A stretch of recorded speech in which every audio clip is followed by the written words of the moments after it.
Halo YouTuber, Assalamualaikum warahmatullahi wabarakatuh. Selamat datang di Bio Channel. Beberapa waktu lalu di salah satu komentar pada channel kami, ada yang request untuk dibahas tentang Gus Baha. Nah, pada kesempatan kali ini kami akan merangkum biografi tentang Gus Baha yang berhasil kami himpun dari beberapa sumber. Seperti biasanya, sebelum lanjut ke topik pembahasan, jangan lupa tekan tombol subscribe-nya dulu, lalu lonceng notifikasinya diaktifkan juga. Tunggu informasi biografi yang akan kami bahas selanjutnya.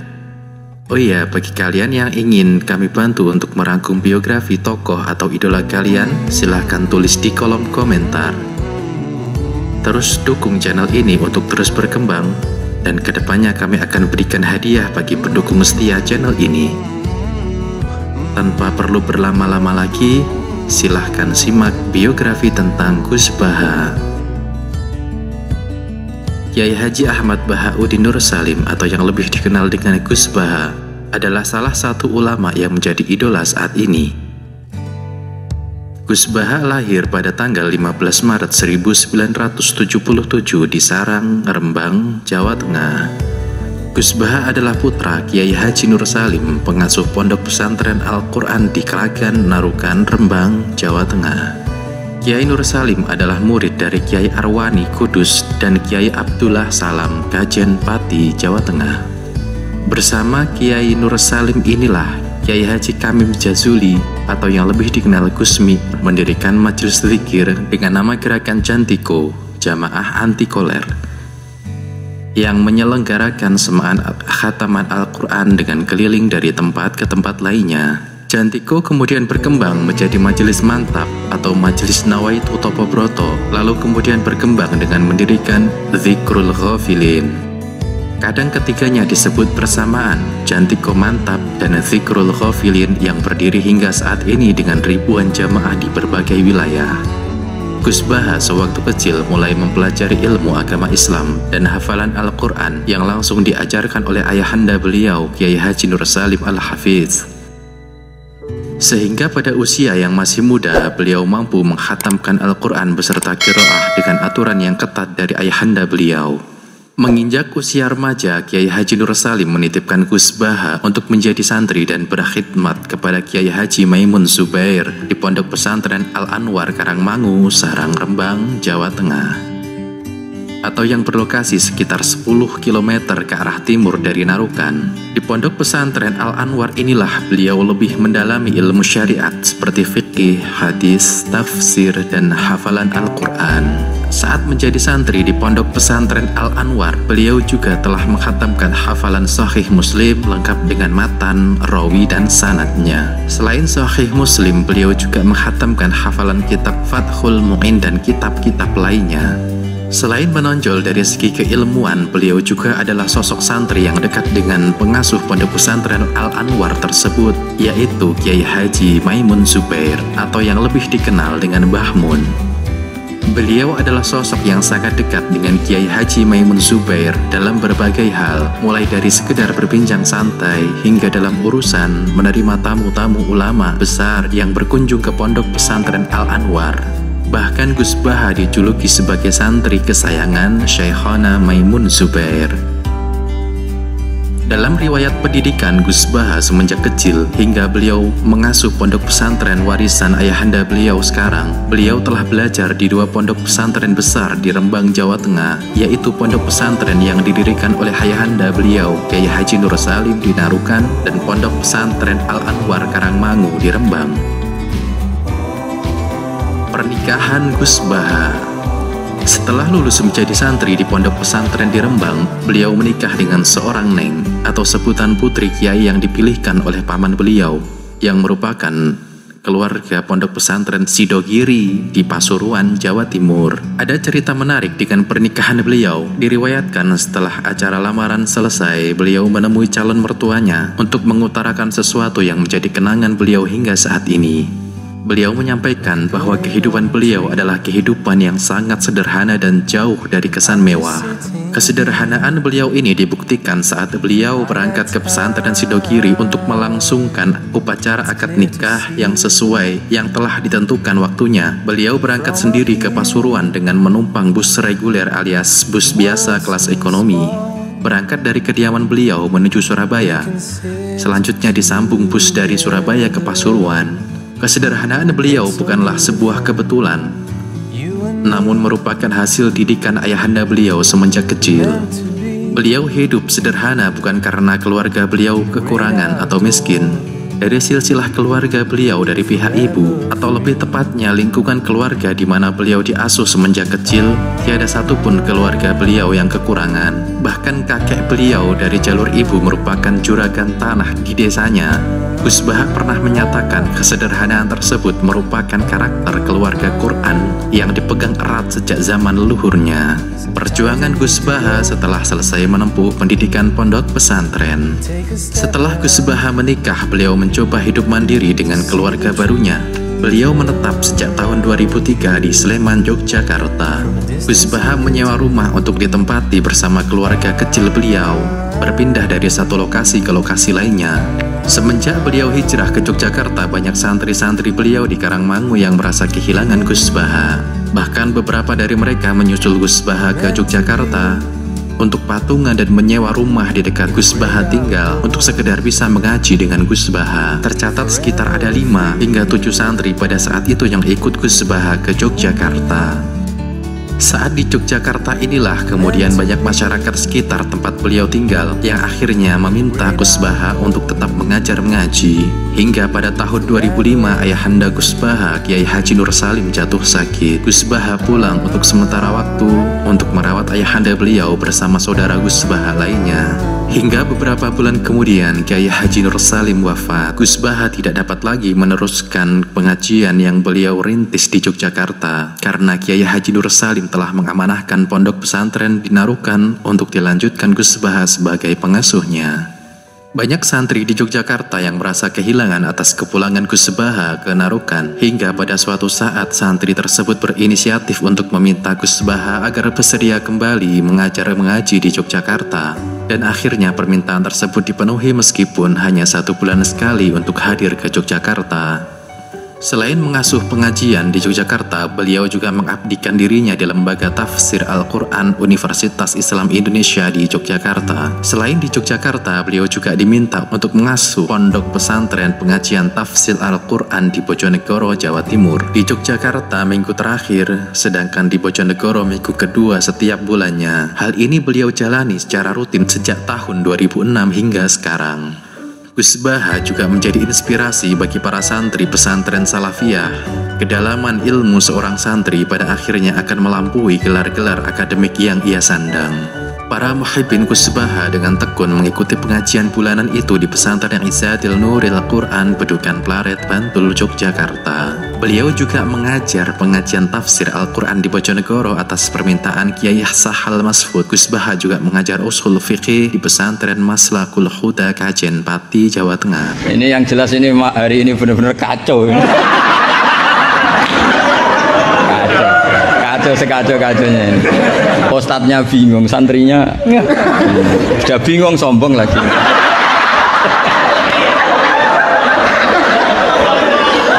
Yang boleh sombong tuh yang sudah ada bingung-bingung. Tapi agak apa-apa, saya maafkan ya, memang itu satu-satunya cara dia untuk menang gitu. Ya. Saya jawab tadi yang dari Ustadz Asrar. Itu yang penuh misteri, mana Asrar. Asrar itu maknanya kan banyak rahasia, itu terjemahan bebasnya penuh misteri. Nggak tahu punya misteri apa tadi. Tadi tanya gimana yang tentang apa khilah sama apa? Sama nanya ulang, coba ulang. Apa? Khilah menjadi hukum dan indikasinya dalam begini ya, kitab Sajaratul Ma'arif tadi kutipan Anda tak luruskan, itu tagnya di Sajaratul Ma'arif saya hafal, judulnya itu la yutrakul haqqu li ahdilil batil, ya enggak? Itu mesti persis begitu. Yang kamu tadi pasti tidak persis. Saya ini hafal Quran, jadi ingatan saya normal.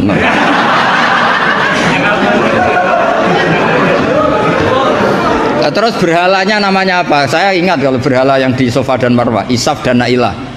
Kamu enggak ingat? Udah ingat sama Dan. Gitu kok jadi guru.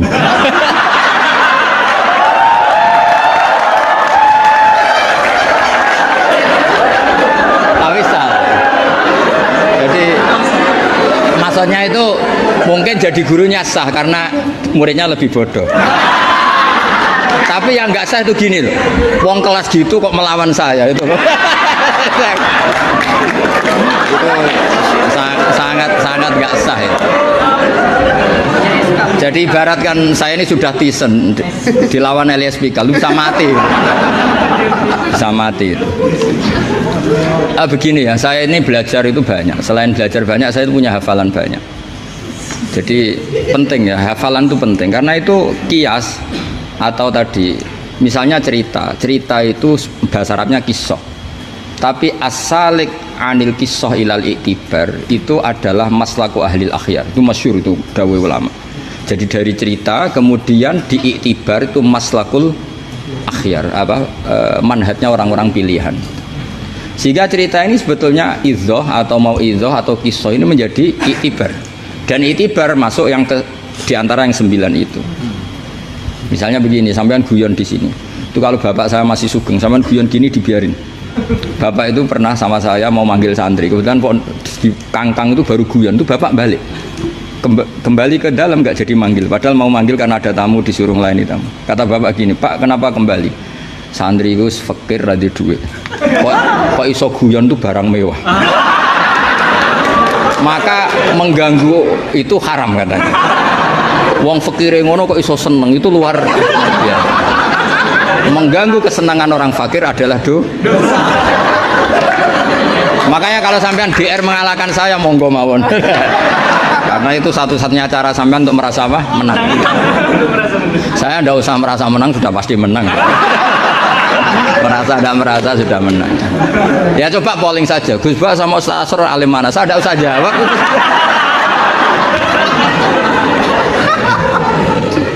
Saya tidak usah jawab, pasti menang saya. Bukan saya yang memenangkan, ya memang menang, memang.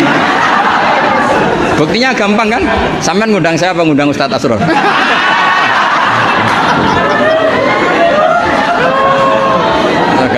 Jadi yang angkuh itu sampean bukan saya kan, bukan saya.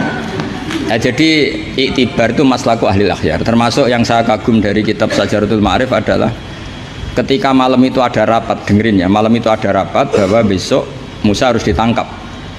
Di antara yang rapat itu adalah ada rojulun sing yaktumu imanah yang disebut waqala rojulun min ali fir'aun apa yaktumu imanah. Karena dia ikut rapat, kemudian dia bocorkan ke Nabi Musa ya wajah min aqsal madinati seterusnya itu yang innal mala ya'tamiru nabika. Itu wajah rojulun min aqsal madinati apa? Yas'a. Qala ya Musa innal mala ya'tamiru nabika. Itu si rojul ini pagi-pagi mungkin bukan pagi ya, setelah rapat itu langsung bergegas nemui siapa? Nabi Musa, besok kamu akan ditangkap oleh tentara dan kamu akan dieksekusi. Kamu kok tahu? Saya ikut rapat. Tapi karena dia masih yaktumu apa? Iman. Itu kan cerita ya, kita sepakat ya. Itu apa? Cerita, kisah. Tapi Imam Izzuddin bin Abdissalam yang punya gelar Sultanul enggak keliru, Sultanul Ulama. Ini mesti salah gurunya. Sultanul apa? Ulama. Ya. Yang penting kita jangan sampai jadi Sultanul Juhala. Karena ini belum ada presidennya. Raja Wali sudah ada Sabdul Qadir. Raja Ulama ada Izzuddin bin Abdissalam. Kayak Raja Bodoh itu terlalu banyak. Makanya kompetisinya susah ini karena terlalu banyak yang jadi apa? Nah, ternyata oleh Izzuddin bin Abdissalam yang diambil contoh itu yas'anya. Maka di ayat itu beliau mengebabkan babul musaroah ila khifdidima, bab pentingnya bergegas untuk menyelamatkan mengalirnya darahnya seorang mukmin. Jadi yang dia simpulkan dari kata yas'a bahwa untuk menyelamatkan darah itu orang oleh sakobri, tidak boleh sesempatnya. tapi harus yas'a. Yas'a itu bergegas. Lah itu kan dari kisah menjadi istidlalun fiqhiyun, apa? Menjadi istidlalun fiqhiyun atau amrun fiqhiyun. Allah tidak mengatakan yamshi tapi yas'a. Karena pikirannya rojul tadi jangan sampai menangkapnya Mala'u Fir'aun mendahului larinya Musa. Maka di sini yas'a tidak dimaknani sebagai hanya cerita, tapi kesimpulan secara fikih bahwa untuk menyelamatkan darah itu harus yas'a, harus bergegas. Nah itu contoh. Jadi kalau sampean tanya Syajaratul Ma'arif itu ikut partai mana? Itu ikut partai Itibar. Dari 9 itu ikut partai apa? Itibar. Yang kemudian wakhud biyatika dikhtan, khilah itu boleh asal dibolehkan Allah. Itu kan bukan Nabi Ayub yang ingin khilah, tapi Allah yang mengajarkan khilah. Nah kalau Allah yang mengajarkan itu menjadi halal berdasar kesalahan masing-masing. Sampean tahu nggak ceritanya Nabi Ayub sama istrinya? Apa setengah tahu? Apa? Oh setengah tahu lah. Ini yang setengahnya tak tambahi lagi. Istrinya Nabi Ayub itu cantik sekali. Karena memang sunnahnya ulama itu memang punya istri cantik. Entah sunnah itu dengan arti kesunatan, entah takdir, tidak tahu. Jadi sampean gak usah tanya istri Gus Bak gimana, ikut sunnah itu. Ikut sunnah. Karena nanti kasihan kalau dia istrinya jelek, terus alumni dosowan istrinya cantik kan dia ngenes. Oh kasihan itu ya. Yang cantik juga kasihan, nyiumi tangan orang yang lebih nggak cantik. Ceritanya sebenarnya gini ya. Dari kejauhan, ya saya ulang lagi dari kejauhan. Itu istrinya Ayub ini ngomong-ngomong sama lelaki ganteng. Padahal itu aslinya Jibril. Singkat cerita, si istri ini karena Ayub ini sudah diembargo masyarakatnya dengan cerita-cerita seperti itu. Pokoknya kita mempercayai versi itulah. Setidaknya mengikuti ulama yang mempercayai itu, diantaranya Syekh Nawawi, bahwa memang Nabi Ayub diusingkan masyarakatnya sampai kesulitan secara finansial, ekonomi dan ketahanan pangan. Terus istrinya itu kerja dapat uang. Suatu saat sampai pada level ekstrimnya, nggak dapat pekerjaan, nggak dapat uang. Kebetulan ada anak raja yang rambutnya itu brodoli, yang nggak punya rambut. Terus bayarkan siapa yang rambut terbaik mau dibeli mahal. Akhirnya istrinya ini menjual apa? Rambutnya. Ya tadi kalau orangnya cantik ya rambutnya cantik. Kalau cantik terus keriting bulat kan susah itu. Kalau keritingnya tidak pas, kalau pas ya tetap cantik ini maksudnya. Nah, ketika dijual terus dapat uang dan itu di atas rata-rata. Si Nabi Ayub ini curiga. Ya bawaan seorang suami yang punya istri cantik, kalau jelek kan gak gampang curiga. Terus buder keriting welek kan suaminya gak gampang curiga. Kok dapat uang banyak ini dari mana? Singkat cerita dengan tanda kutip kesalahpahaman ini menjadikan beliau agak latah bersumpah la adribannaki mi'ata sautin, kamu akan saya pukul mi'ata sautin. Akhirnya Allah ini kan yang Ayub ya orang soleh, cemburu itu sah karena seorang lelaki, seorang suami. Pilihan-pilihan istrinya juga sah. Allah tidak ingin orang solihah seperti istrinya Ayub dapat hukuman yang tidak semestinya. Tapi Allah juga gak ingin hamba yang soleh Ayub ini melanggar sumpahnya. Jadi Allah sendiri yang coro gampangannya memikirkan cara keluar dari sumpah itu. Paham ya? Dan istrinya tidak tersakiti oleh 100 cambukan. Ya 100. Akhirnya Allah bilang gini, ya sudah kamu pakai lidi 100 saja, cambukkan sekali, anggap saja sudah 100. Itu disebut wakhud biyatika dikhtan fadrib bihi wala tahnas. Jadi kata 100 tetap 100, tapi si solihah tadi nggak perlu kesakitan dengan 100 pukulan. Tapi ini yang milih biar Allah, tidak kamu. Kalau kamu yang ngelah pasti kriminal. Jadi ayat itu jelas, wakhud itu khitabun minallah li Ayub, bukan Ayub yang mengkhilah. Makanya ada ayat wa makaru wa makarallah wa huwa khairul makirin. Itu kan seperti Nabi Ibrahim. Nabi Ibrahim itu hanya Allah yang bisa mengilhami seperti itu. Ada raja yang maniak perempuan itu sampai ngirim beberapa mata-mata, kalau ada perempuan cantik melintas di daerahnya pasti ditangkap, mau disuguhkan ke rajanya. Suatu saat yang lewat ini Ibrahim dan Sarah, itu cantik sekali. Jadi ini sudah contoh dua, istrinya Ayub ya cantik, istrinya Ibrahim ya cantik. Karena yang cantik sudah jadi istrinya para nabi, mungkin kamu ini yang nggak tahu saya kebagian apa enggak itu. Kalaupun cantik pasti nggak setingkat siapa? Sarah. Sarah itu cantik sekali. Singkat cerita ditangkap. Kemudian Sarah ini mau diperistri oleh raja. Ketika Ibrahim tanya, perempuan ini hubungannya dengan kamu apa? Nabi Ibrahim pinter, karena raja ini maniak perempuan. Kalau dijawab suami pasti dibunuh, karena suami itu problem. Ya bagi raja yang maniak perempuan ini kan suami itu problem. Tapi kalau saya jawab ukhti, ipar pasti dihormati. Karena kalau dijawab ukhti kan, oh iparnya orang cantik. Kayak Kangkang yang punya adik cantik pasti dihormati ustadznya. Wah itu pasti itu. Sampean goblok lah punya adik cantik terus ustadz kamu tahu itu aman tak jamin. Karena ustadz potongan gini itu pasti dah ikhlas tak jamin. Imannya pasti guncang itu bang. Kamu punya adik cantik terus tidak mukhafadzah, sudah ada dikasih ustadznya ya sudah pak tidak jadi ipar. Oh udah lulus aja. Termasuk barokahnya lelaki itu memang punya adik cantik itu kalau tepat di garwo kiai kamu kakaknya kiai. Banyak orang awam tahu-tahu mertuanya kiai, barokahnya apa? Punya anak cantik itu memang berkah. Maka Ibrahim pinter, beliau jawab ukhti, ini saudara saya. Sehingga dengan demikian beliau akan dihormati sebagai ipar.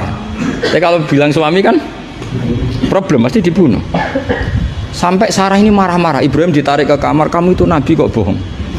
Jadi Sarah itu unik, kecewa dia punya kamu itu nabi kok punya, ya nabi suami kok. Kalau suami bohong biasa, ini suami ya nabi. Ya ini kan potongan-potongan biasa bohong.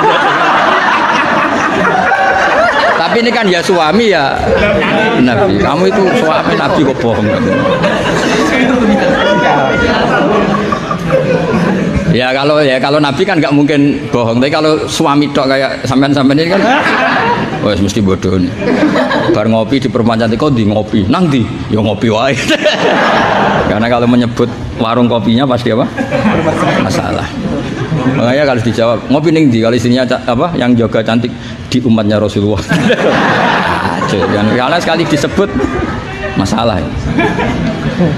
Itu akhirnya Nabi Ibrahim jawab, tidak ada di muka bumi ini orang muslim dan muslimah kecuali kamu dan saya. Maka fa'anti ukhti fil Islam, kamu itu saudara saya dalam Islam.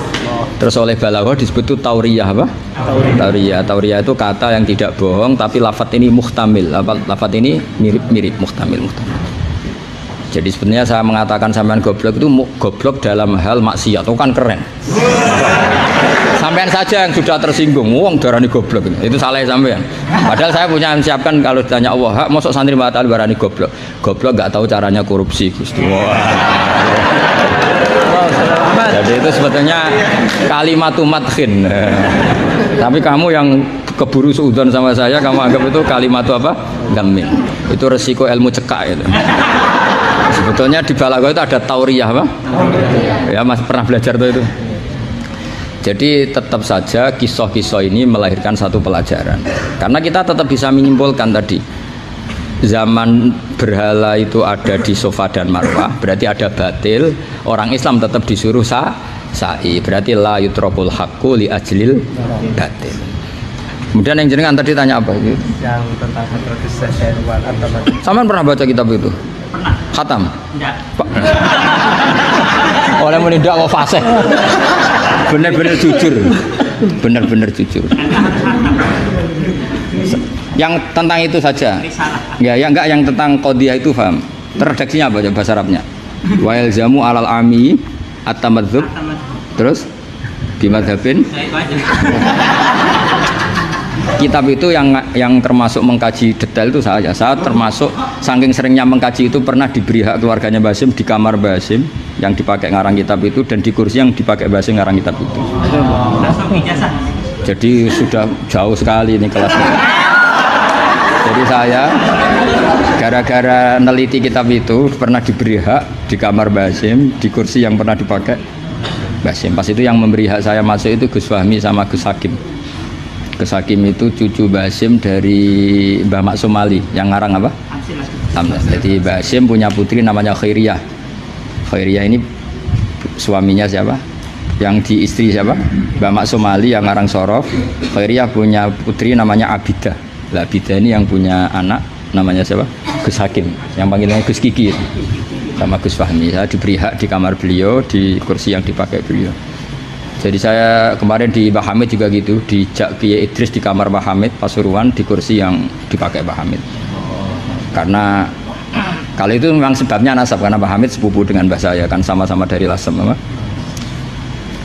Jadi kalau kamu belajar mengutip, saya ini tidak sekedar mengutip sampai wanak tubuh makodamu apa? Wa atarohum gitu. Jadi begini loh ya logikanya, kamu jangan terlalu kumoluhur bakas ikhtisan kok kayak wong alim, gaya kamu itu sudah kacau-kacau gimana.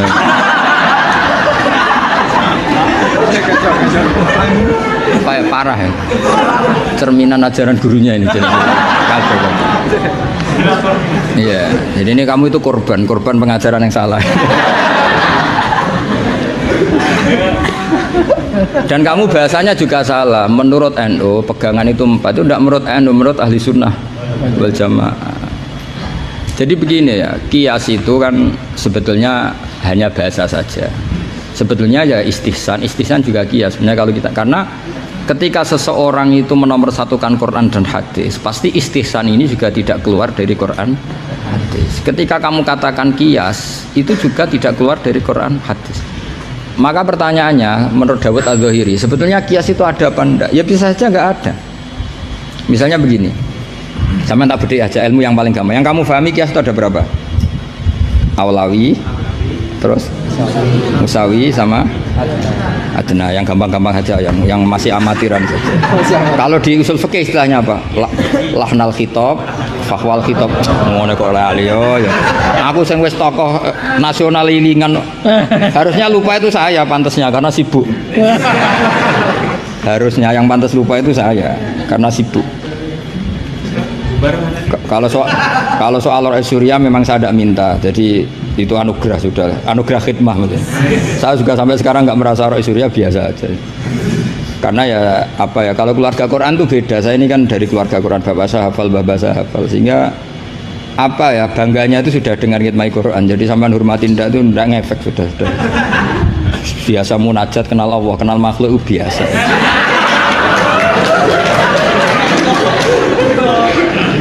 Biasa ma'rifatullah dijak ma'rifatul khalqi.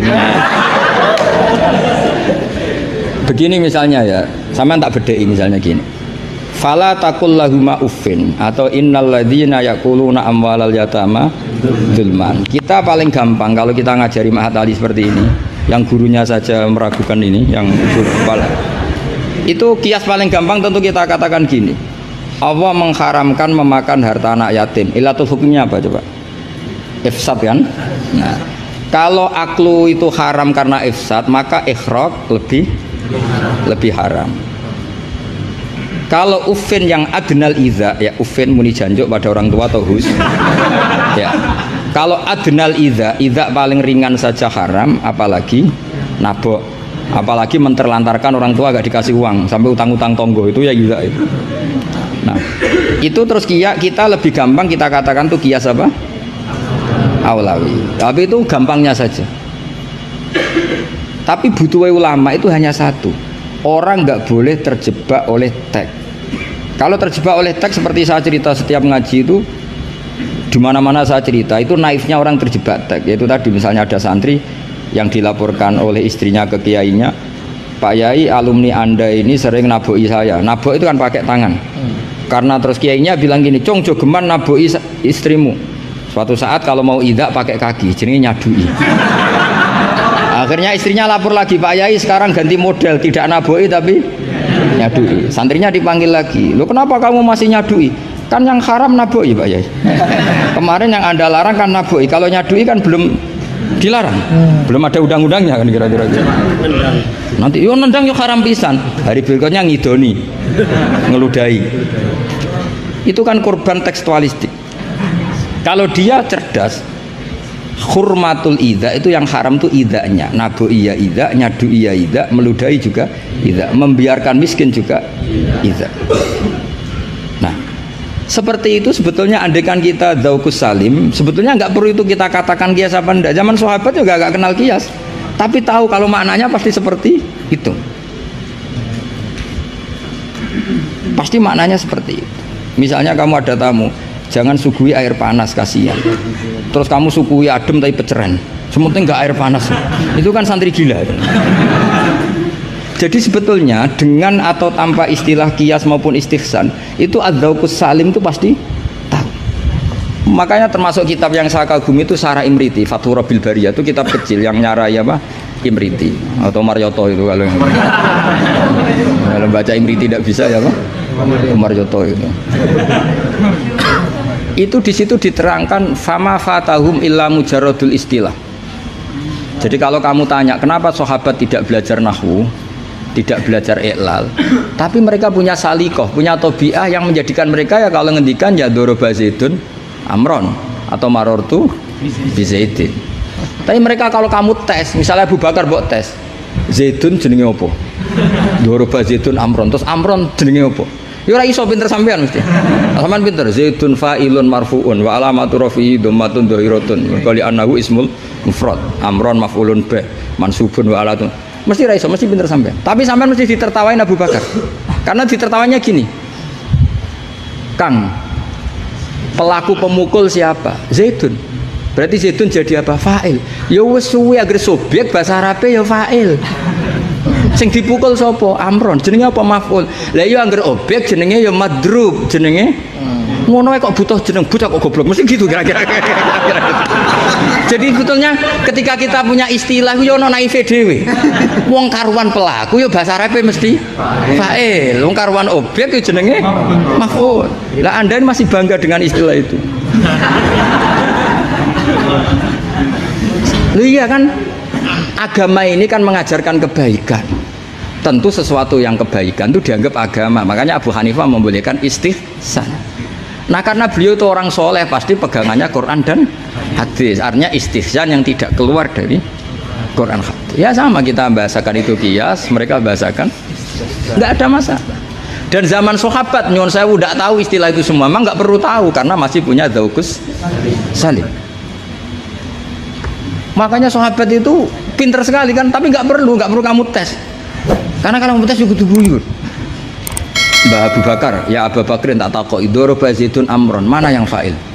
Mesti guyu. Wong karuan sing mukul Zaid ya fa'ile ku. Zaid. Maknane fa'il itu pelaku. Amron maf'ul bi, mesti angger korban objek jenenge amron. Oh yang wong di ilmu ngono kok bangga. Cara Abu Bakar pasti iki cerita. Makanya disangkan fama fatahum illa mujarradul istilah. Sahabat itu hanya nggak tahu istilahnya tapi membacanya sudah benar. Nah kenapa tidak tahu? Memang tidak ingin tahu, gitu saja kok perlu tahu. Loh kok udah tahu ya? Coba lam itu namanya apa? Jazim. Berarti yadrib namanya madzum. Terus Abu Bakar mbok warani yadribu, kenal lam menjadi lam yadrib. Lam jazim, yadrib madzum. Ya wis suwe le jong-jong angger amile. Inna zaidan qaimun, inna amil zaidan makmur. Mesti yuk Abu Bakar juga ya. Jong-jong ra ilmu ngono kok seneng merakaruan. Ya mesti wae. Itu kan makanya dulu bahasa Arab dulu itu tidak ada kata zaujah. Kata zaujah itu bid'ah gitu. Hasanah bodolala tidak tahu, pokoknya bid'ah. Di Quran nggak ada loh bahasa zaujah. Bapak ini perlu tahu, nggak ada bahasa zaujah. Coba asa rabbuhu intallaqakunna ayyubdilahu azwajan. Azwajan jamaknya zaud apa jamaknya zaujah? Loh, azwajan jamaknya zaud. Zaud. Azwajan jamaknya apa? Zaud. Di Quran nggak ada bahasa zaujah karena maknanya zaujun itu pasangan. Kalau dikatakan lelaki maknanya perempuan. Kalau dikatakan perempuan maknanya lelaki karena zaujun maknanya pasangan. Ndak berhubung jagani wong ora pati pinter mau. Akhirnya terus ono zaujah. Di Quran nggak ada. Coba an-nabiyyu aula bil mu'minina min anfusihim. Terusannya ya apa? wa azwajuhu ummahatuhum. Ayo. Azwaj zamannya zaujun apa zamannya zaujah? Zaujun, zamannya zaujah, zaujat. Mau belajar bahasa Arab sih kok bantah bocah ora sopan. Tapi berhubung jaga wong goblok-goblok iku. Akhir ono zaujun. Ono zaujah sebetulnya cara wong ditaku salim wae zaujun itu pasangan. Coba lihat di Bukhari, Ana Aisyata zaujin Nabi. Jarang Imam Bukhari bilang zaujatin Nabi. Ana Aisyata zaujin Nabi. Karena itu masih bahasa Arab orisinil. Belum kena Mahat Ali sini masih orisinil. Ya belum kena asrori dia. Karena maknanya zaujun itu apa? Pasangan. Jadi kalau dikatakan zauju Zaidin berarti imro'atu Zaidin. Kalau yang ngomong itu misalnya zauju Aisyata ya siapa? Pokoknya berpikir seperti itu. Tapi gue beda ben wong gue gampang ono zaujun. Tapi Quran nggak pakai bahasa itu, masih pakai bahasa orisinal. Makanya disebut an-nabiyyu aula bil mu'minina min anfusihim wa azwajuhu ummahatuhum. Azwaj huna jam'u zaujin. Zaujin maknanya pasangan. Dong ya. Jadi bahasa ngalamilah. Sahabat tuh nggak perlu tahu bahasanya, sampean nggak perlu. Coba kalau sampean ketemu orang Arab, ditakoki ya diguyu orang Arab. Sekolah ning di anakmu, sekolah ning madrasah. Kalau ditanya madrasah terjemahnya apa? Sekolah. Sekolah perempuan. Berarti sekolah-sekolah kan. Jadi lucu kita. Sampun itu sudah, bakdo ya. Sudah. Orang Jawa jadi satu sampun, bakdo. Bakdo itu bahasa Arab. Maknanya ya sudah. Nah, sahabat tuh tahu betul apa karena punya zaukus salat. Sehingga pernah juga ini cerita kedua dan ini terakhir, nggak boleh tanya lagi. Ketika ada seorang khotib menceritakan Allah ngendikan fa rabbis samai wal ardi innahu lahaqqum mislama annakum tantikun. Itu ada orang Arabi ngaco. Mangdalladzi akhdabal jalil hatta alja'u ilal yamin. Ayo hafalkan Pak Asrori ben latihan hafalan apa? Mangdalladzi akhdabal jalil hatta alja'u ilal yamin. Pak Khotib, saya mau tanya, siapa yang bikin Allah murka sampai Allah dipaksa sumpah? Karena orang kalau sampai sumpah itu artinya nganggep mukhatabnya tidak percaya. Makanya di balaghah ada urutannya. Kalam itu kalau nggak ada pengingkaran nggak usah pakai taukid. Kalau ada pengingkaran pakai taukid. Kalau pengingkarannya banget pakai qasam. Termasuk pakai apa? Artinya gini, kalau Allah sudah sumpah pasti indikasi Allah sedang duka. Karena qasam hanya untuk mukhatab yang tidak percaya. Makanya ketika ada khotib baca fawarabbis sama iwal ardi innahu lahaqqum mislama annakum tantikun. Langsung Arabi tadi tanya man dalladzi akhdubal jalil. Itu siapa Pak Khotib yang bikin Allah marah sampai Allah harus sumpah? Ini namanya adzaukus. Tapi ya enggak usah kamu tes. Itu namanya apa? Faidatul khitab wa lazimul faidah. Faidah apa lazimul? Ya nggak bisa, kalau zaman dulu ya nggak ada istilah itu. Istilah itu kita bikin. Jika mukhatab khaliyadhini begini, kalau agak nggak percaya terus kamu sok pinter, jika mukhatab ingkar maka gini. Ya memang bahasa Arabnya nggak percaya kok ingkar dul ngene kok ora roh. Tapi kamu anggap bahasa Arab itu luar biasa. Ya kan normal kan, sebetulnya itu normal. Dong ya sudah ya. Ya sudah. Ya sekira mohon maaf ya, muga-muga kula ya disepuro pangeran. Tapi yang jelas itu lebih salah sampean. Yang seneng kiai kok ngatur apa? Gus Bah harus datang tanggal ini jam ini. Cek keren nih ngatur. Ya saya kira demikian. Assalamualaikum warahmatullahi wabarakatuh. Kedalaman ilmu dan nasab Gus Bah. Gus Bah sekarang memang tengah menjadi idola bukan hanya oleh para santri tapi juga oleh masyarakat di semua kalangan. Karena beliau memiliki kedalaman ilmu agama yang luas, gaya penyampaian bahasanya pun ringan, mudah dipahami oleh masyarakat awam. Sesekali beliau juga melontarkan ceramah dengan nada bahasa yang lucu. Seperti peribahasa, buah jatuh tak akan jauh dari pohonnya. Kecerdasan Gus Bah dalam memahami ilmu agama Islam memang tak jauh dari orang tua beliau yang merupakan seorang ulama ahli Al-Quran, Kyai Haji Nur Salim Al-Hafidz dari Narukan, Kragen, Jawa Tengah. Silsilah keluarga dari jalur ibu merupakan silsilah keluarga besar ulama dari Lasem, Bani Mbah Abdurrahman Basyaiban atau Mbah Sumbu yang makamnya berada di area Masjid Jami Lasem sekitar setengah jam perjalanan dari kota Rembang. Ketua PBNU Kiai Haji Said Aqil Sirot dalam suatu kesempatan pernah memaparkan tentang silsilah nasab Gus Baha. Beliau menyampaikan Gus Baha adalah tokoh NU yang sangat dihormati. Ia adalah keturunan para ulama-ulama besar yang memang mumpuni dalam ilmu agama Islam. Nasabnya bahkan tersambung hingga ke Raja Brawijaya kelima. Nasab Gus Baha dari jalur ibu adalah Gus Baha bin Nyai Yuhani binti Nyai Fatimah binti Nyai Hafsah binti Kiai Maksum bin Kiai Soleh bin Aswani bin Asnawai Sepuh binti Nyai Muziro binti Nyai Ulfia binti Mbah Mutamakin bin Sumonegoro bin Sumoningrat bin Hadiwijoyo alias Joko Tingkir bin Sunan Pengging bin Pamudayan bin Brawijaya kelima yang merupakan raja terakhir di Majapahit. Kiai Haji Said Aqil Sirot juga mengakui kehebatan Gus Baha dalam menyampaikan ilmu. Sosok seperti Gus Baha adalah hadiah dari Allah untuk warga NU dan umat Islam Indonesia, di mana kehadirannya selalu banyak dinantikan oleh umat untuk memberikan pencerahan spiritual. Gus Baha, sebutan bagi Kiai Haji Bahauddin bin Kiai Nur Salim saat ini memang menjadi idola santri-santri milenial muslim. Rekaman di beberapa pengajian beliau di YouTube ramai disimak dan diperbincangkan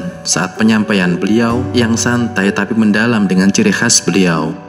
Dalam memberikan hukum, Gus Baha tidak langsung memutuskan halal dan haram. Beliau tidak mudah memberikan fatwa halal dan haram dalam berbagai peristiwa.